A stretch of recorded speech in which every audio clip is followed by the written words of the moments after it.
When I was a kid, I wanted to be a Jedi more than anything. The lightsaber, the Force, the adventures across the galaxy, it seemed like the greatest life imaginable. But the older I got, I wondered, was it actually what I wanted? It's a trap!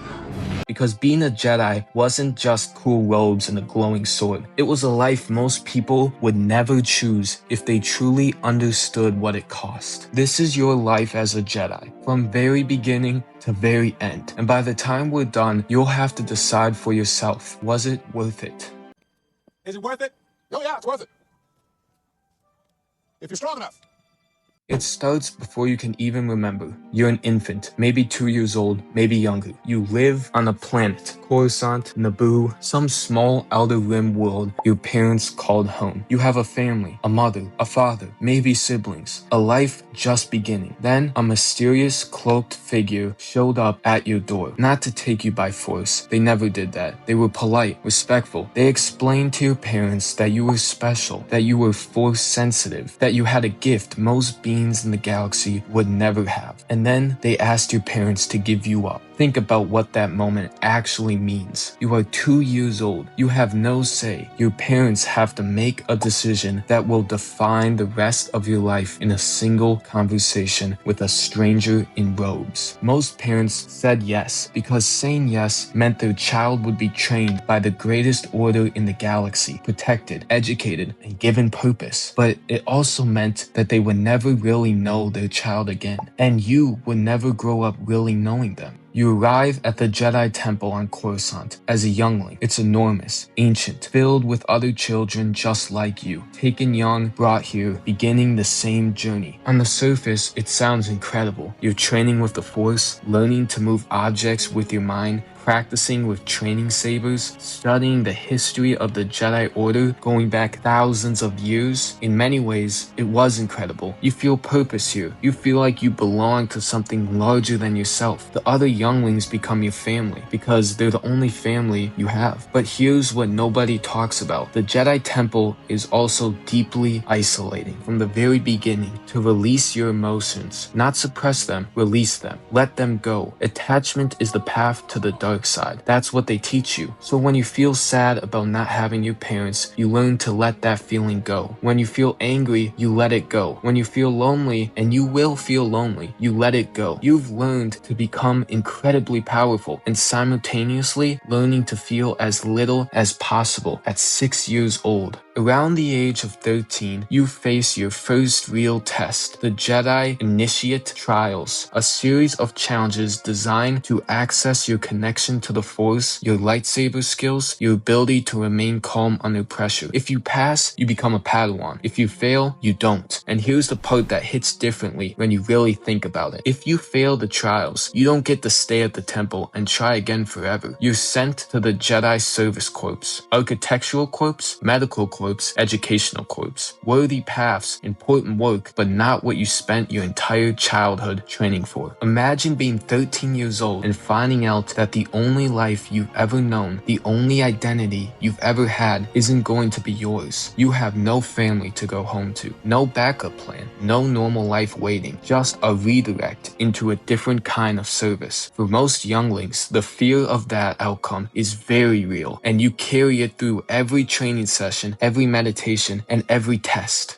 You pass. A Jedi Knight or Master has chosen you as their apprentice. This is the moment you've been working towards your entire life, and it's genuinely exciting. You're no longer just a student in a classroom. You're going on real missions, seeing the galaxy, working alongside your Master one-on-one, building a relationship that will shape who you become as a Jedi. The bond between a Padawan and their Master is one of the most significant relationships in a Jedi's life. In some ways, it fills the space where a parent would be. Your master teaches you, challenges you, believes in you, corrects you when you're wrong, pushes you when you're comfortable. And here's where it gets emotionally complicated, because you're not supposed to be attached to your master. You care about them deeply. They are the closest thing to a parent you've ever had, and the code tells you to hold that feeling loosely, not to need them, to be willing to let them go. Some Padawans manage this with grace. Others, like a certain young Jedi named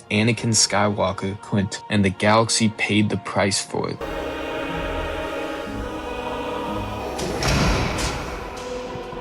Years pass, missions, growth, failure, and eventually you face the Jedi trials. 5 tests: skill, courage, spirit, flesh, insight. These aren't written exams, they're experiences, sometimes constructed scenarios designed to push you to your absolute limit. The trial of spirit is the one that breaks people. You face your greatest fear, your deepest flaw, the darkest version of yourself, and you have to overcome it, not with strength, but with clarity. Many Jedi consider this the most difficult thing they ever did, because it's one thing to fight an enemy in front of you, it's another to face the enemy inside of you. If you pass all 5 trials, you kneel before the council, and you rise a Jedi Knight. This is the moment you've worked towards your entire life, and it feels exactly as significant as you imagined, but it also comes with a weight you didn't fully expect. As a Padawan, your master carried the ultimate responsibility. Your mistakes were learning opportunities. Your failures had a safety net. As a knight, there is no safety net. You make the calls now. You take the missions alone. People's lives depend on your decisions. The code asks you to make these decisions without fear, without anger, without the comfort of a deep personal attachment to anchor you. You serve the Republic, the Force, the Order, not yourself, not the people you love, the Order. For many Jedi, this is where the weight of the life they chose truly settles in. You are powerful beyond what most beings in the galaxy could imagine, and you are profoundly alone in a way that is very hard to explain to anyone who hasn't lived it. Years of service, missions completed, lives saved, and somewhere along the way you found something the code never quite prepared you for. You started to trust your clone allies. Not attachment, you told yourself, just trust, earned through battle, through shared danger, through the kind of bond that forms when someone saves your life and you save theirs. You knew their names, some of them. You had conversations between battles, small ones, nothing significant, but real. They weren't just soldiers following orders. They were people, complicated, loyal, human in every way that mattered. And for the first time since you were taken from your family as an infant, you felt something close to belonging. Then, one day, in the middle of battle, a battle like dozens you'd fought before, something changes. You feel it before you see it. A disturbance in the Force. You turn around. Every clone in your squadron has their blasters pointed at your face. The same clones who pulled you out of enemy fire last month. The ones whose name you remembered. The one who laughed at something you said during a patrol. They opened fire without a single word. No hesitation, no warning, no goodbye. In 10 seconds, everything is over. Maybe you survived. Most didn't. But whether you lived or died in that moment, the life you had was gone. Taken from you twice. Once as an infant who couldn't choose, once as a warrior who gave everything. The galaxy you protected didn't protect you back. You gave up your family before you could even remember their faces. You spent your childhood learning to let go of everything you felt. You faced trials designed to break you. You gave up love, roots, belonging, everything most people in the galaxy took for granted. In exchange,